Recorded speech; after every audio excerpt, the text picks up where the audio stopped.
Lecture हम लोग आज 7 की बात करेंगे, जिसमें सिंगल फेज मोटर का है ना टाइप्स चल रहा था। उसके अंदर में एक हमारा था रिपल्शन मोटर, जिसके इससे पहले वाले वीडियो में हमने डिस्कशन किया था। और आज हम बात करेंगे रिपल्शन मोटर के प्रकार। ठीक है, तो एक बार फिर से हम रिपल्शन मोटर के समझाएंगे कि क्या होता है रिपल्शन मोटर, क्योंकि कुछ जो है एज अ सेम रिपल्शन ही मोटर है, मतलब उसी के प्रकार में है। तो जो समझाएंगे समझिए कि उसके लिए ये भी और नहीं तो ये भी होता है। अब थोड़ा थोड़ा अगर चेंजिंग करेंगे तो हमारा जो है रिपल्शन मोटर के और अगला बन सकता है। तो अगर हम बात करते हैं प्लेन रिपल्शन मोटर, ठीक है, कौन है प्लेन रिपल्शन मोटर, मीन्स ये आपका सिंगल फेज से चलेगा और चुंबक के विपरीत है ना विकर्षण के आधार पे, चुंबकीय होता है ना, चुंबकीय जो फोर्स विकर्षण के आधार पे काम करता है यह मोटर, है ना, इसलिए इसको जो है रिपल्शन मोटर कहा जाता है। ठीक है, तो हालांकि ये डीसी मोटर में या डीसी मोटर के जैसा भी होता है, ठीक है, लेकिन हम इसमें एसी देंगे, एसी पे काम करेगा, है ना। तो देखिए अगर हम ये मोटर बनाते हैं, देखिएगा ध्यान से, ये हमारा मोटर है मान लेते हैं, और ये आपका स्टेटर है। ठीक है दोस्त, ये आपका स्टेटर, और ये बीच में शाफ्ट है, और शाफ्ट पे पहले हम क्या करते हैं कम्यूटेटर लगाते हैं, क्योंकि इसमें कम्यूटेटर यूज करेंगे, किसमें रिपल्शन मोटर में। कम्यूटेटर के बाद फिर हमारा क्या है आर्मेचर है, आर्मेचर भी बोल सकते हो या रोटर भी बोल सकते हो। ठीक है दोस्त, तो ये आपका जो है मोटर का पार्ट्स में देखा जाए कि क्या क्या यूज करते हैं। तो देखिए ये आपका टर्मिनल बॉक्स, इसमें हमने क्या किया सिंगल फेज सप्लाई दिया, किसको देंगे तो डायरेक्ट स्टेटर को। स्टेटर जैसे और मोटर में पढ़े हैं उसी तरीके से इसका भी स्टेटर होता है। रोटर कैसे होता है तो डीसी मोटर में पढ़े आर्मेचर जैसा ही होता है। क्लियर, इसका रोटर कैसा होता है रिपल्शन मोटर का, तो जिस तरीके से डीसी मोटर में पढ़े है ना कि सिलिकॉन स्टील के पत्ती को लैमिनेट करके बनाया जाता है खांचे के साथ, इसमें हम क्या करेंगे बाइंडिंग करेंगे, इसी को हम क्या बोलते हैं आर्मेचर। तो ये रहा आपका आर्मेचर। आर्मेचर का जितना भी बाइंडिंग है सबको हम सारे छोर को कम्यूटेटर के साथ सोल्ड कर देंगे। इस मोटर में कम्यूटेटर यूज करते हैं। क्लियर, अब कम्यूटेटर एक कार्बन ब्रश लेंगे, इसमें एक कार्बन ब्रश लेंगे, इसमें जो है अगर हम कंपनसेटेड की बात करेंगे तो फिर एक और पेयर कार्बन ब्रश यूज करेंगे। इसमें एक पेयर है, इसमें एक पेयर और, मतलब एक पेयर के अलावा 2 पेयर यूज करेंगे, उसका कुछ और काम रहेगा। तो खैर कार्बन ब्रश, कम्यूटेटर और देन आर्मेचर और देन हमारा स्टेटर, इस तरीके से इसकी क्या रहेगी संरचना रहेगा। कैसे काम करेगा तो कहने का मतलब है कि जैसे ही हम इसमें सप्लाई देंगे सिंगल फेज, माइकल फैराडे के विद्युत चुंबकीय प्रेरण के सिद्धांत के अनुसार ये अपना एक चुंबकीय क्षेत्र स्थापित करेगा। ट्रांसफॉर्मेशन प्रक्रिया के कारण इसमें ईएमएफ पैदा होगा, किसमें आर्मेचर बाइंडिंग में।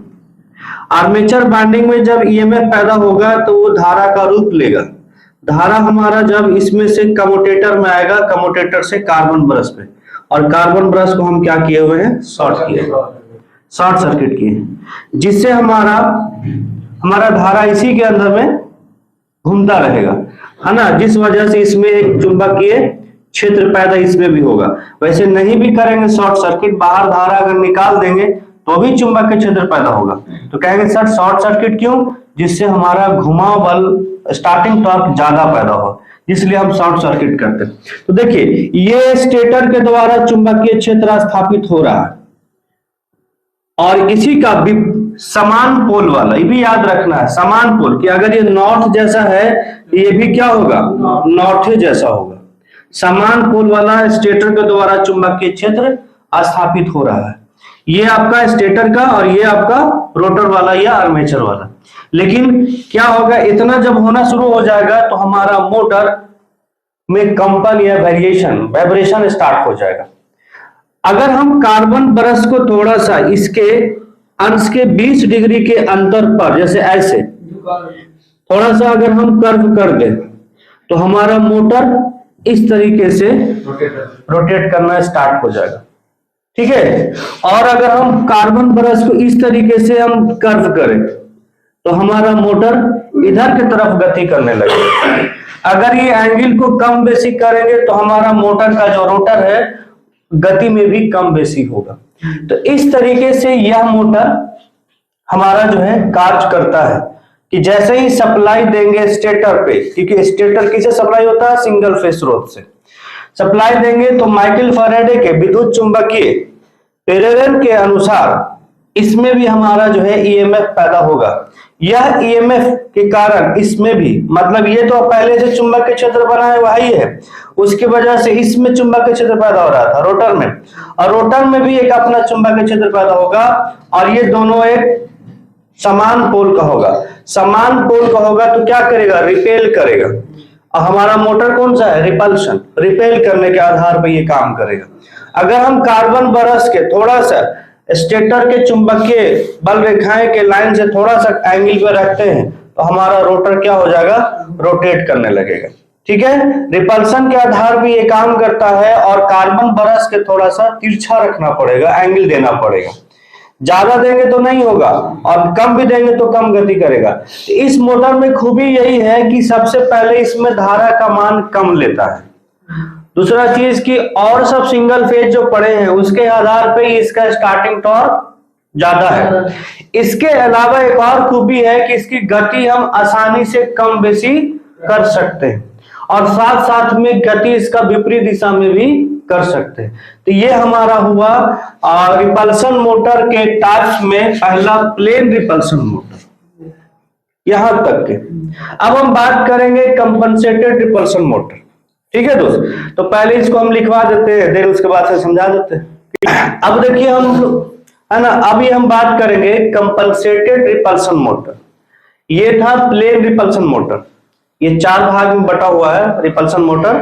तो पहला है प्लेन रिपल्शन मोटर, जिसको हम सामान्य रिपल्शन मोटर या सामान्य प्रतिकर्षण मोटर बोलते हैं। अब आ गया है कंपनसेटेड, है तो रिपल्शन ही मोटर लेकिन कंपनसेटेड नया ऐड हुआ है। इसका मतलब ये है कि जो मोटर अभी हम सिंपल में बता रहे हैं, है ना, कि ये मोटर है और इस मोटर में ये वाला बाइंडिंग क्या कहलाता है, मान के चलो उस बॉडी में किया हुआ तो स्टेटर, और ये आपका घूमने वाला भाग है। तो पहले तो आपको कार्बन ब्रश होगा, ठीक है, और कार्बन ब्रश के बाद क्या, आर्मेचर, यही बता रहे हैं दोस्त, यही ना है।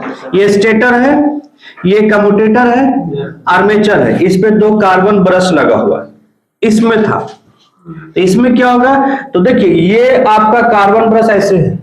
अभी इससे पहले हमने 2 कार्बन ब्रश लगाया हुआ था, इसमें हम क्या कर देंगे, 2 कार्बन ब्रश और लगा देंगे। अच्छा। और ये पहले जिस तरीके से ये मान के चलिए पॉजिटिव और ये मान के चलिए नेगेटिव, तो हम पॉजिटिव वाले के सीरीज में नेगेटिव वाले के सीरीज में लगा देंगे। कैसे प्रतिरोध जोड़ते थे ना, कि एक प्रतिरोध है ये पॉजिटिव और नेगेटिव, इसके सीरीज में जोड़ेंगे तो कैसे जोड़ देंगे, जोड़ दिया। उसी तरीके से प्लेन रिपल्शन मोटर के बनाना, प्लेन रिपल्शन मोटर में अगर हम उसके श्रेणी क्रम में स्टेटर बाइंडिंग के, सॉरी स्टेटर बाइंडिंग लिखवाया ना जी अभी, किसके लिखवाया था, कंपनसेटिंग बाइंडिंग। ये बताया कि पहले हमारा ये जो कार्बन ब्रश था, कार्बन ब्रश जो पहले वाला था, ये रोटर के शॉर्ट सर्किट किया हुआ था। अब 2 कार्बन ब्रश और स्थापित कर रहे हैं। पहले 2 कार्बन ब्रश था प्लेन में, लेकिन अगर हम कंपनसेटेड बनाते हैं तो स्टेटर बाइंडिंग के सीरीज में एक और बाइंडिंग स्थापित करेंगे।